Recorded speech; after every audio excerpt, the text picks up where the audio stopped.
Thank you. Thank you very much. And Michael, how cool is that? I mean, if I didn't want to be an astronaut before, I do now. I'm actually very excited to be here because as I was thinking about what I wanted to speak to you about, I realized that actually today is an anniversary of sorts. And on this day, kind of at two different times in my life, something happened that changed my life. I mean, very much so. The first one, in some ways, is even the most meaningful, because what I realized is that 35 years ago, almost to the day, I was actually sitting right where you're sitting. Obviously, I wasn't in a dome, nor was I in Madrid. I was at the university. This is in upstate New York. But I was there, and I was worrying, what am I going to do with my life? I mean, what's next? As I imagine some of you are worrying. And the university understood, and they brought some speakers in to talk to us. And one of them was an advertising executive. And he spoke about his job, he showed some films, and at the end, there was a Q&A, and someone said, what's the best part of your job? And he thought for a minute, and he said, you know, in my job, I spend most of my day coming up with ideas. But everyone comes up with ideas. The really cool part of my job is I get to see those ideas turn into realities. Because at that moment, 35 years ago, almost to the day, sitting where you're sitting, that I realized that's what I want to do with my life. And ever since then, I've been incredibly lucky, because almost every day I get to do that. I get to come up with ideas, and I get to see those ideas turn into reality. I'll make sure I'm working here, actually. So anyway, you of course know me a little bit as there we go. I'm going to have to be more dramatic, I'm afraid. So, of course, you're familiar with Netflix. But Netflix was actually my 6th startup. And since leaving Netflix nearly 10 years ago, I've worked with dozens of other companies and hundreds of early-stage entrepreneurs. And in all those years, and all those companies, and all those entrepreneurs, I've learned a lot of things. But I'm going to share with you perhaps the most important thing I've learned. And the most important thing I've learned is this: that anyone can do it. That you can do it. You do not need to be a special person. All of you are better prepared than I was, are smarter than I was, are harder working than I am. You do not need to have a computer science degree. You don't need to be in an incubator. You don't need to be in Silicon Valley or the United States. You really just need 2 things. The first is you have to have a tolerance for risk. Starting any new venture is entirely uncertain. No one knows where it's going to go or what the outcome will be, and you have to be prepared for that. But the other big thing you have to do is to have an idea. I'm sorry. But I am going to emphasize, you have to have an idea, but it doesn't need to be a big idea. Mark Zuckerberg just wanted to meet girls when he came up with the idea for Netflix. Pardon me, with Facebook. I'm frazzled. It doesn't need to be a big idea. It doesn't need to be a new idea. People have been renting cars since the wheel was invented, but there was still room for innovations like Uber and Lyft and relay rides and Getaround and Zipcar. Doesn't need to be a complex idea. I'm sorry. It doesn't need to be a complex idea. The Post-it note is a piece of paper, but it comes in 17 colors, 50 sizes, 16 fragrances, and is sold $1 billion a year for generations. In fact, it doesn't even need to be a good idea. Because what is a good idea? When I told my wife the idea for Netflix, she thought it was the stupidest thing she'd ever heard. And I'm sure all of us have had that experience, where you're all excited about something, and you tell your friends, or your parents, or your coworkers, or your teachers. And what do they say? that will never work, and then give you all kinds of reasons why it's such a bad idea. Why is it so hard to tell a good idea from a bad idea? Well, to answer that question, I'm going to introduce you to someone whose name is William Goldman. Does anyone have any idea who William Goldman is? Well, I'm not surprised. William Goldman is a Hollywood guy, and he's a Hollywood writer. And if you don't know his name, you know his work. Anyone know, let's see, All the President's Men, Heat, Misery, General's Daughter. Anyway, dozens of movies, 2 Academy Awards. But the ironic thing is that he's famous for writing 3 words. He's famous for writing, "Nobody knows anything." Nobody knows anything. Now, he was referring to Hollywood and the fact that you can have an A-list director, the top stars, a huge budget, and you can end up with a movie like Heaven's Gate, which cost $50 million to make and grossed about $2 million. And at the same time, you can have a cast of complete unknowns and end up with Blair Witch Project, which costs about $25,000 to make and has since grossed about $250 million. Nobody knows anything. It's true in Hollywood. It's true in Silicon Valley. I mentioned that Netflix is my 6th startup. But if you had asked me then, which are going to be the big hits and which the total losers, nobody could have told you, because nobody knows anything.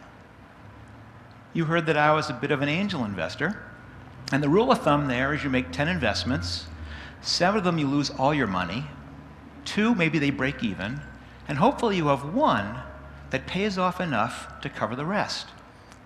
But which of those 10 is it going to be? Nobody knows anything. So why am I telling you this? Why am I saying how important it is to realize that nobody knows anything? Well, it's important because when you have an idea, it's impossible to know whether it's a good idea or a bad idea until you do something.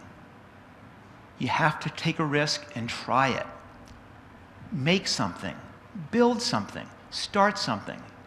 You're going to learn more in 1 day of doing it than in a year of thinking about it, or reading about it, or researching it. You have to get out and do it. But it all has to start with an idea. Oh, geez, I'm sorry. We're having remote issues.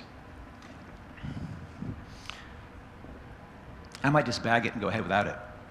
But anyway, it all starts with an idea. And the question is, where do ideas come from?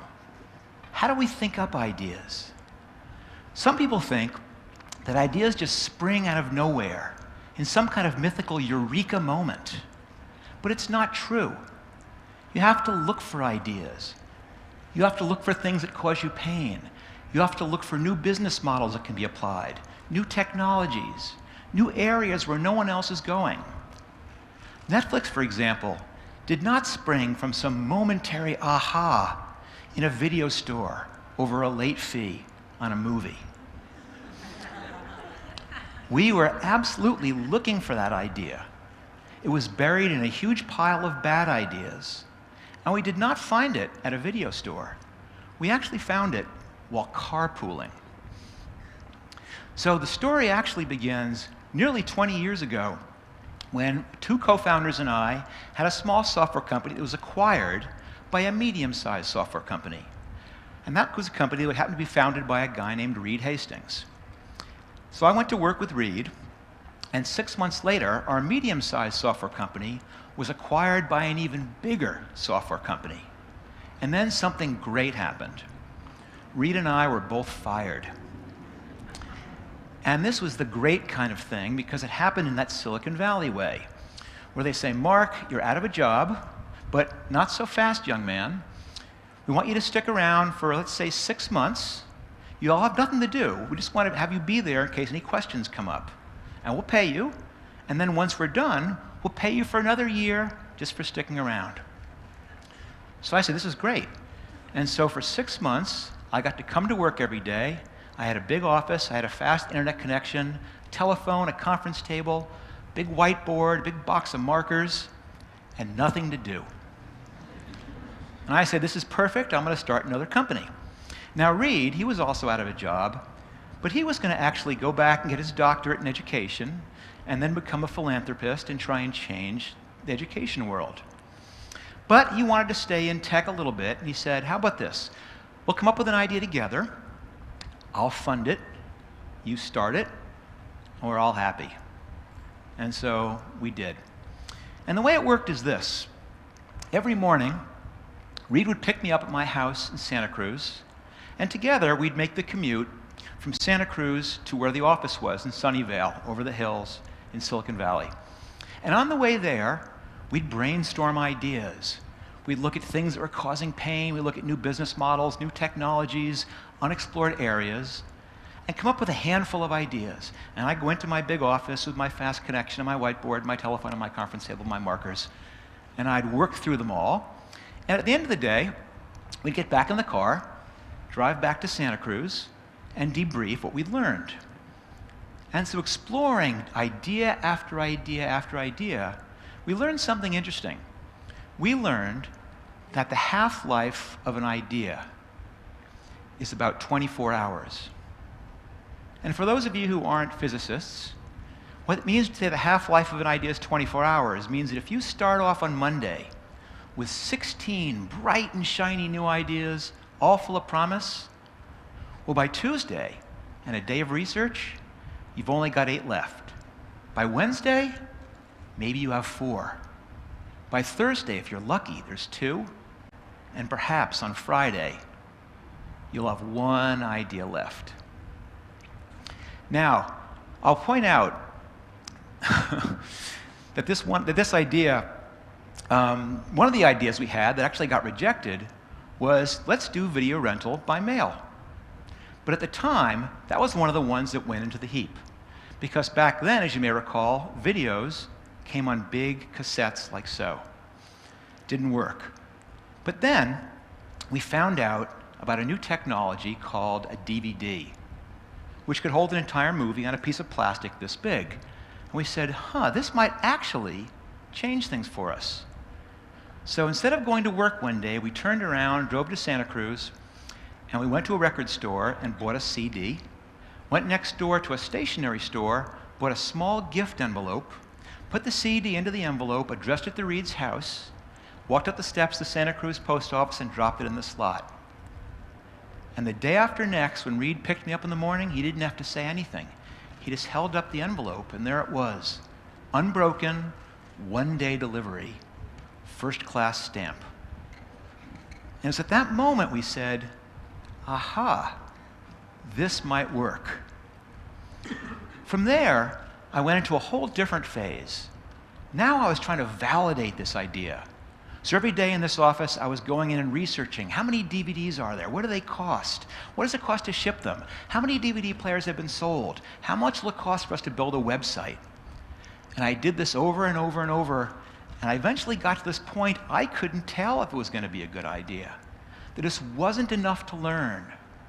I got to the point that every entrepreneur gets to, where you have to make a decision and base it on incomplete, inconclusive, or even worse, contradictory information. This is so common among entrepreneurs, especially in the Valley. We have a technical term for it. That when you get to that point, there's only one thing to do. You just have to fucking do it. And we did. Reed wrote a check. We hired some people. We got a small office. And we locked ourselves away for 6 months and launched a website called Netflix. Now, at the time, the Netflix then bore very little resemblance to the Netflix that you may know now. For one, there was no streaming, it was DVD only, but the worst thing was it didn't work. We would work like crazy to try and get someone to rent from us once, and they wouldn't rent again. We wanted them to rent 3 or 4 things at a time, they'd rent 1. Over and over and over. For 3 years, we tried hundreds of ideas. We tried every single thing we could think of to try and get it to work. All those bad ideas, but all it really was going to take was one. It took us 3 years, but we finally did it. And on April 14th, 1997, that was the day of the launch, and 3 years later, we had what we thought was a viable business. And the reason I was mentioning at the beginning about anniversaries is, today, of course, is April 14th, or I hope so. Today is the 18th anniversary of launching the website. And what's interesting is it was a long time ago, but I can remember exactly where I was on that day. And we had a small conference room, and our CTO had rigged up one of our computers that it would ring a bell when an order came in. We were set to go live at 9 a.m. And we all were in the conference room. We had brought in some bottles of champagne. We'd worked very hard for 6 months to get to this point. And we all waited, and when the ticked to 9 o'clock, he did a few things on the keyboard, and we were live. And it was a little bit of an anticlimax because we all sat around with nothing happening until all of a sudden we heard ding, and we all cheered. That was our first order. We broke open the champagne, and then ding, ding, and we all cheered again. And then a matter of seconds later, ding, ding, ding, ding, ding, and then silence because our servers had all crashed. And so, rather than spending April 14th celebrating with my champagne, I spent that whole day in an electronic supermarket pushing a cart while the CTO threw parts in that he'd used to take back to the office to rebuild all of our servers. But it worked. We had a pool. We said, how many orders are we going to take today? The guesses ranged from 5 to 500. And we ended that first day with 100 orders. But 3 years later, we had 500,000 subscribers. And today, we have more than 50 million in almost 50 countries. And if you had asked me then, could I even imagine what it would be like today? Never in a million years.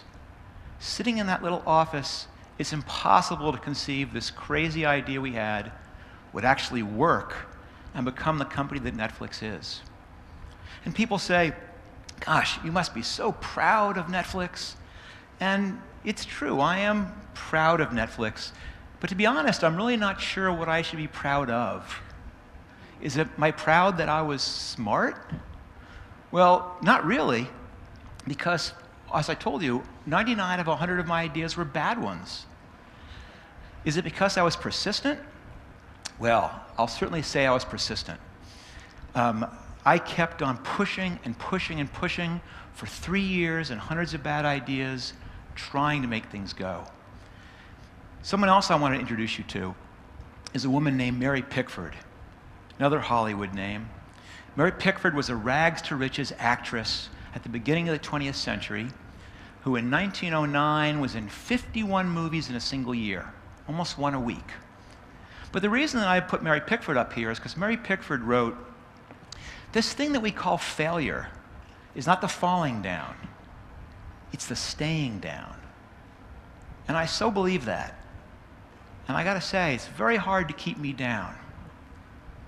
But the thing that I'm truly proud of is optimism. I am such an optimist. And I'm not a glass half full optimist.